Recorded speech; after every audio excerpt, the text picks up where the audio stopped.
akan sambung masih lagi pada tadabbur surah Al-Fatihah untuk sempurnakan 30 siri tadabbur secara mendalam daripada surah Al-Fatihah. Dan pada kali ini masuk pada ayat yang baru, iaitu ayat ke-6. Dan insya-Allah sama-sama kita tadabbur pada ayat ini. Cuma fokus saya untuk pada ayat ini hanyalah pada lafaz ihdina insya-Allah. Firman Allah Subhanahu wa taala, a'udzubillahi minasyaitonir rajim. Ihdinas siratal mustaqim. Tunjukilah kami jalan yang lurus. Baik, ini adalah salah satu ayat yang sememangnya kita sedar ia merupakan ayat doa. Dan salah satu daripada ayat doa yang kita minta pada Allah Subhanahu wa taala supaya diberikan hidayah, diberikan petunjuk. Baik, macam mana kita nak memahami pada ayat ni? Seperti yang saya sebut di awal tadi, saya akan kongsikan fokus pada ayat ini ialah pada lafaz ihdina. Sebab lafaz ihdina itulah yang merujuk kepada makna hidayah. Sebab kalimat ihdina ni dia datang dalam bentuk perkataan, dalam bahasa Arabnya kita panggil fi'il amar. Ihdina ni dia datang dalam bentuk fi'lul amr. Okay. Jadi dalam fi'il amar ni kalau ikut asal makna dia kata perintah.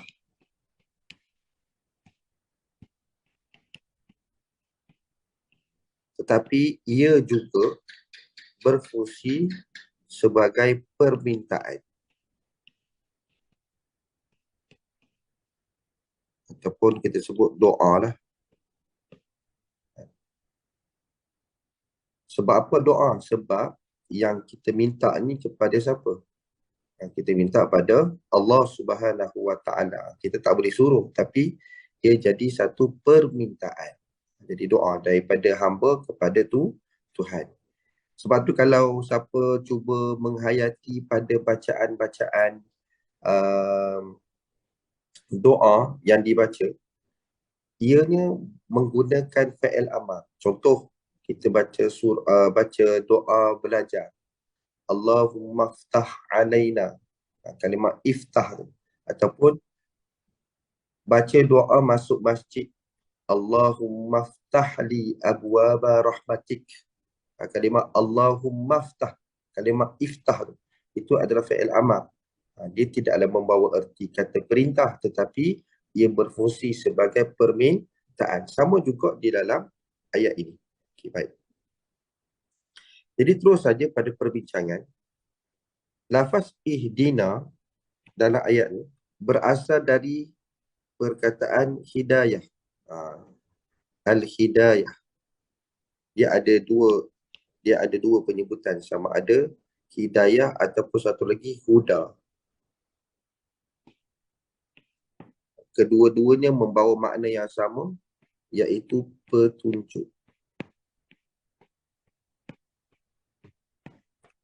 Hudan linnas dan huda ataupun hidayah, kedua-duanya membawa erti yang sama, iaitu petunjuk. Yang bermaksud petunjuk ataupun pertolongan untuk menjalankan ketaatan. Okey, ini penjelasan lah. Bila kita sebut petunjuk, dia bukan hanya sekadar, ini kita ambil satu kefahaman ya. Contoh, kita pergi ke satu tempat yang kita tak pernah pergi dan kita nak cari jalan untuk sampai ke tempat tersebut. Disebabkan kita tak tahu, kita tanya orang. Lalu orang tu beri petunjuk pada kita. Okey, ikut jalan ni, masuk sini-sini dan sebagainya. Okey. Ia bukan sekadar memberi informasi begitu. Maksud petunjuk di sini ialah pertolongan untuk menjalankan ketaatan. Subhanallah. Ini satu benda yang patut kita kena faham. Bila sebut hidayah, dia tak sama dalam erti kata petunjuk dalam bahasa Melayu. Kalau kita sebut petunjuk dalam bahasa Melayu, dia boleh jadi macam-macam makna. Macam-macam pemahaman. Tetapi bila sebut hidayah, bila sebut huda, bila sebut ihdina di dalam ayat Al-Quran, ia merujuk kepada makna apa? Iaitu pertolongan untuk menjalankan ketaatan. Sebagai contoh, ketika ini Allah Ta'ala beri kita petunjuk.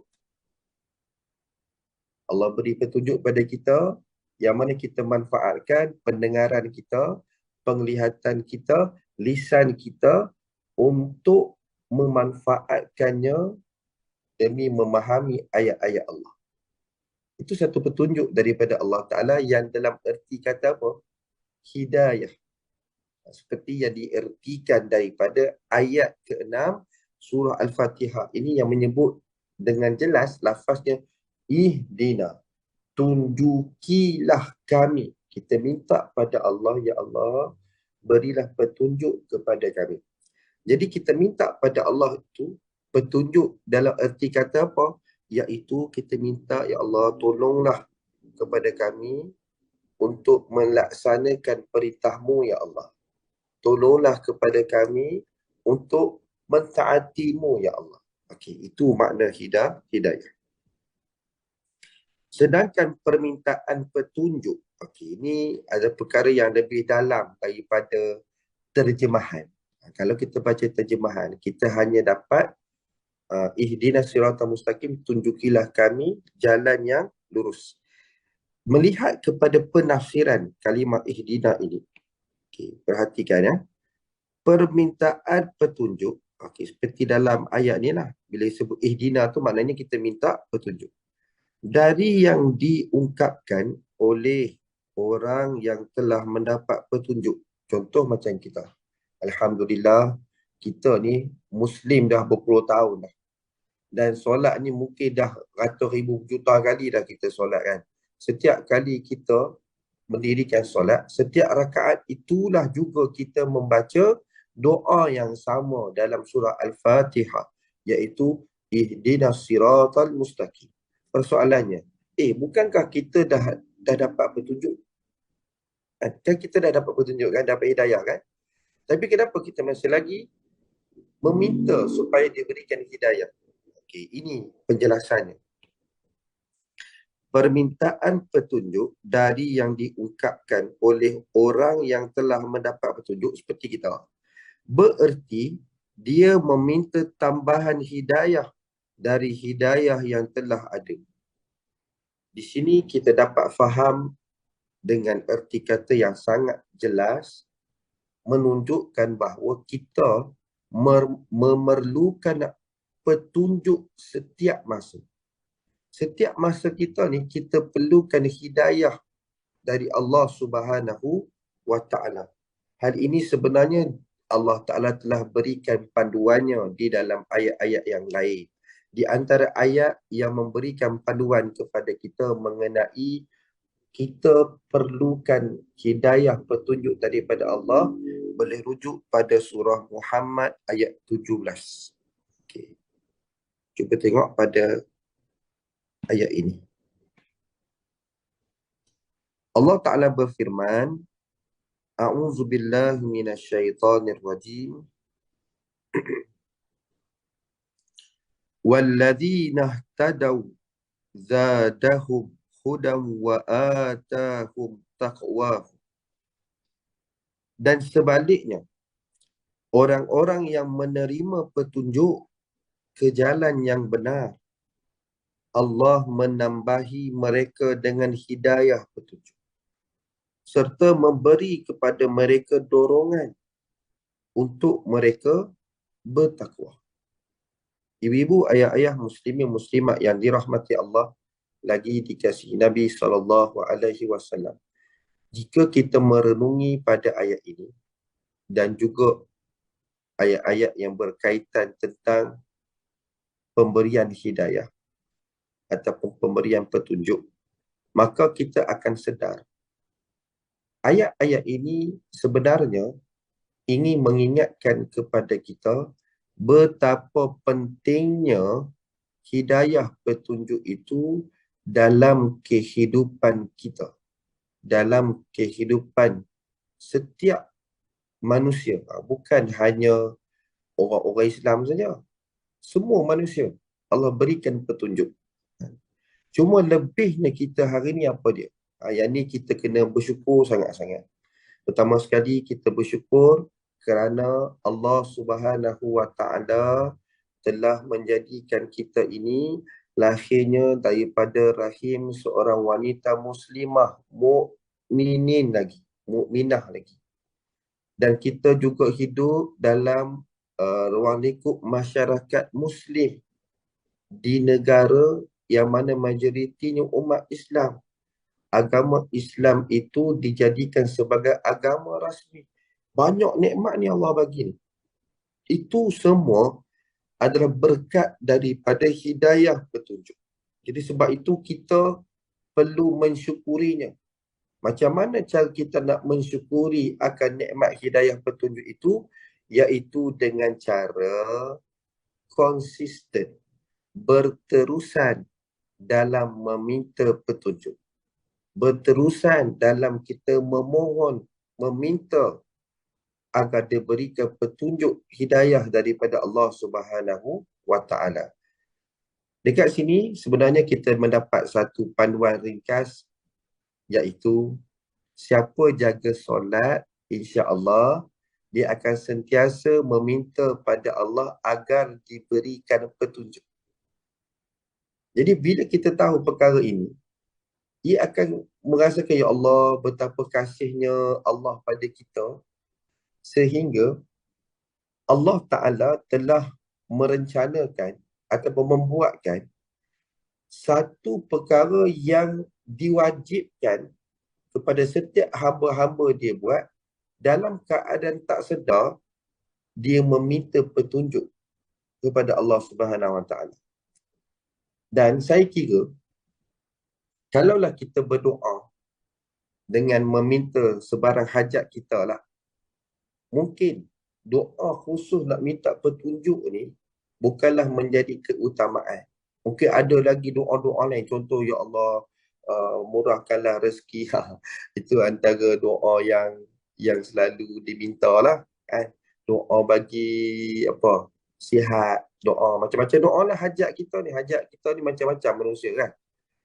Tetapi bila mana kita solat saja, automatik secara tak langsung kita meminta agar Allah Ta'ala berikan petunjuk kepada kita. Dan yang paling menarik apa dia? Kita minta dengan cara yang Allah Ta'ala ajar pada kita. Macam mana cara nak minta petunjuk pada Allah ni? Sebelum kamu nak minta petunjuk ni, Allah ajar apa? Mula-mula sekali kamu kena memuji aku.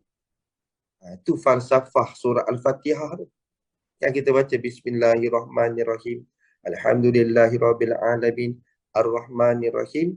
Maliki yaumiddin. Okey, sampai ayat itu, sampai ayat 4 itu adalah puji-pujian kepada Allah. Kemudian, bagaimana kita telah mengisytiharkan diri kita ni siapa? Allah itu siapa? Iaitu pada ayat 5. Iyyaka na'budu wa iyyaka nasta'in. Pada ayat 5 kita telah menzahirkan bahawa kita ni hamba Allah. Kita hanya sembah Allah. Kita hanya kena minta tolong kepada Allah Subhanahu Wa Taala. Setelah itu barulah kita meminta kepada Allah. Dan permintaan pertama yang kita minta pada Allah apa dia? Kita minta agar Allah berikan hidayah petunjuk kepada kita. Allah. Tak cukup dengan itu. Kalau kita perhatikan lagi pada ibadat solat kita, kita minta hidayah ni, minta petunjuk ni, bukan hanya pada surah Al-Fatihah saja. Malah ketika mana kita duduk iftirash, ketika kita duduk antara dua sujud, kita berdoa lagi. Kan? Rabbighfirli warhamni wajburni warfa'ni warzuqni wahdini. Sekali lagi kita minta pada Allah. Wahdini itu maksudnya apa? Ya Allah, berikan aku petunjuk ataupun tunjukilah aku. Berikan aku petunjuk. Tak cukup itu lagi. Ni siapa-siapa mazhab Syafi'i. Ni semua mazhab Syafi'i belakang ni. Waktu solat subuh, kita baca doa kunut. Kalau solat berjamaah, imam duk baca waktu doa kunut, apa dia? Mula-mula sekali. Allahumma hdina fi man hadait. Dan Allahumma, ya Allah. Ihdina, tunjukilah kami seperti mana orang-orang yang engkau beri petunjuk. Subhanallah. Secara tak langsung, apa panduan yang kita dapat kat sini? Siapa jaga solat, sebab tu solat ni jangan ikut dannya. Baca betul-betul, memahami pada bacaan ibadat solat kita. Dengan itu, bila Allah berikan petunjuk, petunjuk kita itu sentiasa ditambah. Allah Ta'ala sentiasa beri petunjuk. Dan sebab itulah tak pelik kenapa sampai ke hari ini kita masih lagi mampu melaksanakan perintah-perintah Allah. Alhamdulillah. Baik, perhatikan.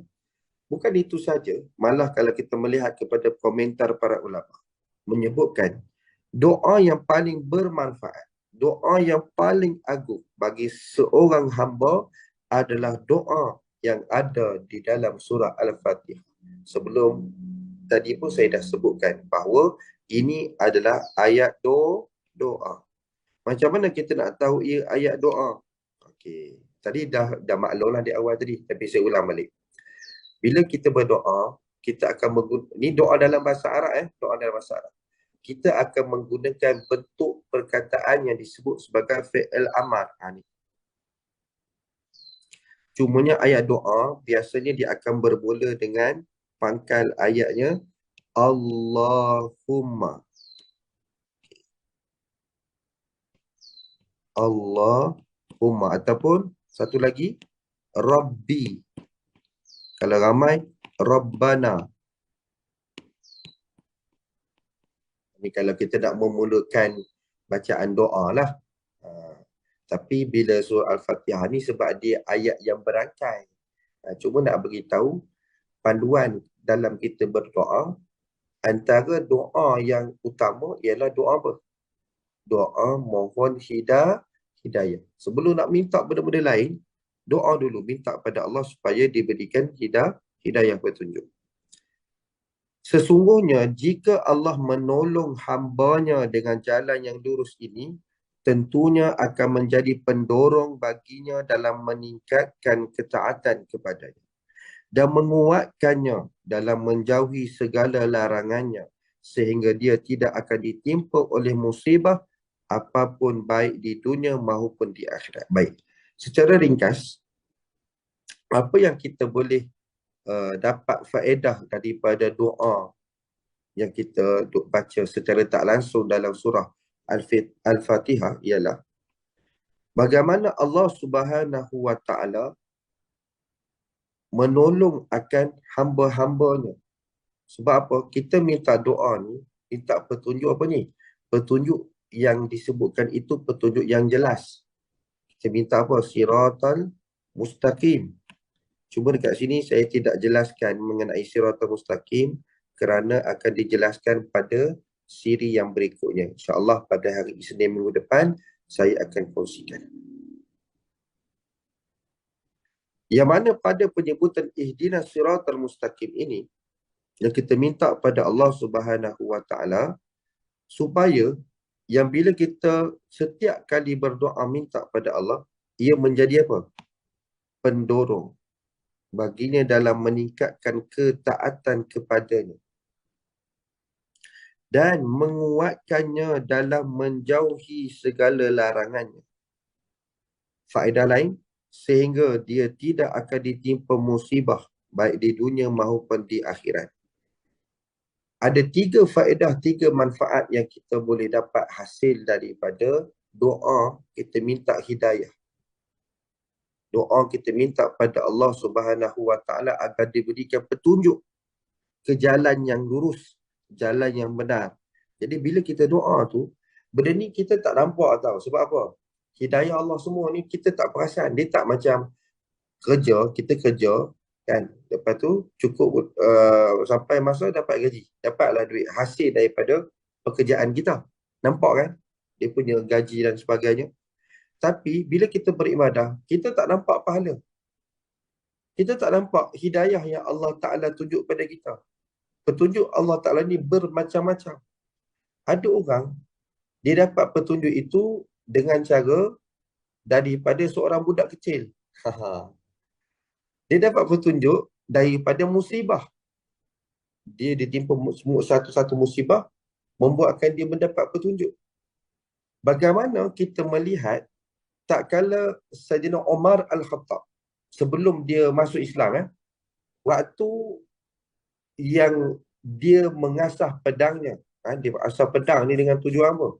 Dia asah pedang dia tajam-tajam ni nak apa? Nak pancung kepala Nabi. Tu. Kali ikut tujuan asal lah.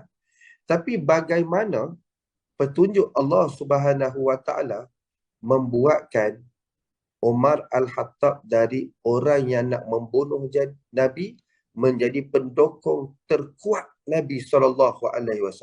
Semuanya itu disebabkan petunjuk. Dalam keadaan tak sedar kita dapat petunjuk. Tapi ianya tak datang tiba-tiba. Ada usaha yang menggerakkan. Ada sesuatu yang membuatkan kita mendapat petunjuk.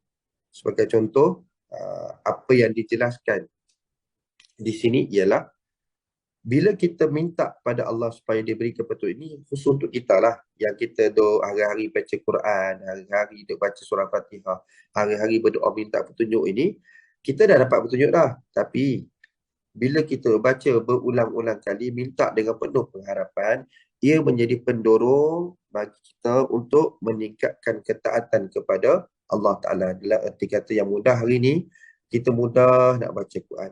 Kita mudah nak hadir majlis ilmu. Kita mudah nak bersedekah. Kita mudah nak tolong orang. Semuanya itu hasil daripada apa?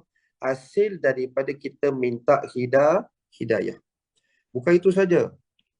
Allah Ta'ala juga menguatkan orang yang mendapat petunjuk itu menjauhi segala larangannya. Baik. Perkara ini saya kira ibu-ibu, ayah-ayah lebih banyak pengalaman daripada saya. Dan saya kira semua orang akan setuju. Bila kita jaga solat kita, hidup kita akan jadi tenang, semua urusan kita terurus, mudah, tak ada rasa resah, gelisah dan sebagainya. Tapi mungkin ada waktu-waktu tertentu, mungkin kita terlewat solat ke, ataupun kita leka ke sehingga kita tak laksanakan perintah Allah, mesti kita rasa serabut, ada saja benda yang tak kena, kan? Jadi nak sebutnya apa?